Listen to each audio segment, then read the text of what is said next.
Assalamualaikum warahmatullahi wabarakatuh.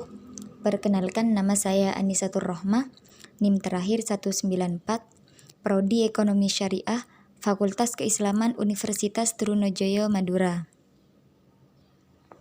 Pada kesempatan kali ini, saya akan memaparkan materi tentang etika manajemen untuk memenuhi tugas mata kuliah Etika Profesi yang diampu oleh Bapak Farid Ardiansyah, SEMM. Baik, langsung saja. Pengertian etika manajemen. Pengertian etika sendiri adalah berasal dari bahasa Yunani kuno, yaitu ethos, dalam bentuk tunggal yang memiliki arti adat kebiasaan, perilaku yang baik, dan juga adat istiadat. Etika juga merupakan cabang filsafat utama yang mempelajari nilai atau kualitas yang menjadi standar penilaian moral. Sedangkan pengertian manajemen itu sendiri merupakan rangkaian-rangkaian aktivitas yang terdiri dari perencanaan, pengawasan, pelaksanaan, dan pengendalian agar dapat mencapai tujuan yang sudah ditargetkan. Dengan melalui pemanfaatan sumber daya manusia dan juga sumber alam lainnya. Dalam sebuah konteks organisasi dan perusahaan, manajemen juga memiliki istilah secara singkat, yaitu sesuatu yang dilakukan seorang manajer sesuai dengan yang telah direncanakan, distrukturkan, dan direalisasikan melalui sebuah tindakan.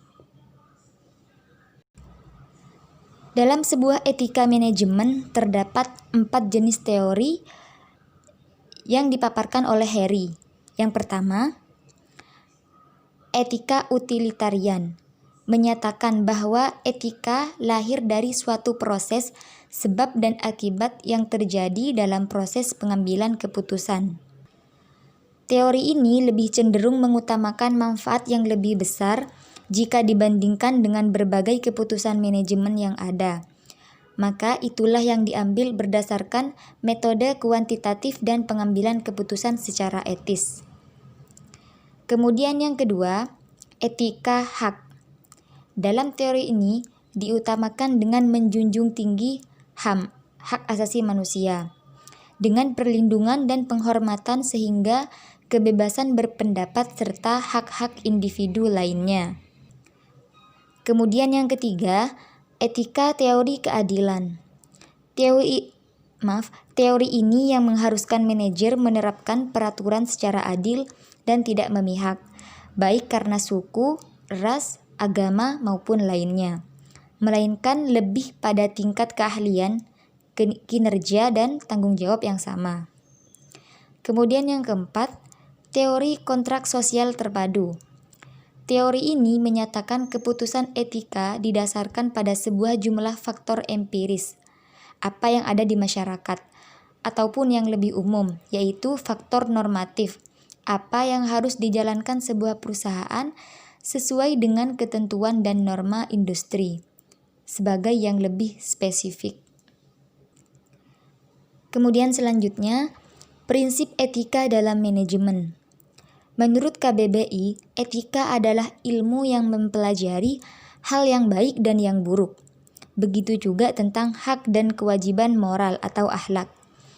Etika juga dapat didefinisikan dengan kumpulan asas atau nilai yang berhubungan dengan akhlak, dan juga suatu kejelasan mengenai benar dan salah yang dianut oleh suatu golongan atau masyarakat.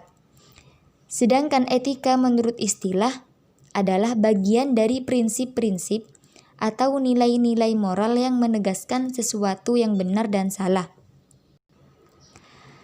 Perilaku etis terjadi bila mana seorang manajer mengikuti prinsip dan nilai-nilai tersebut.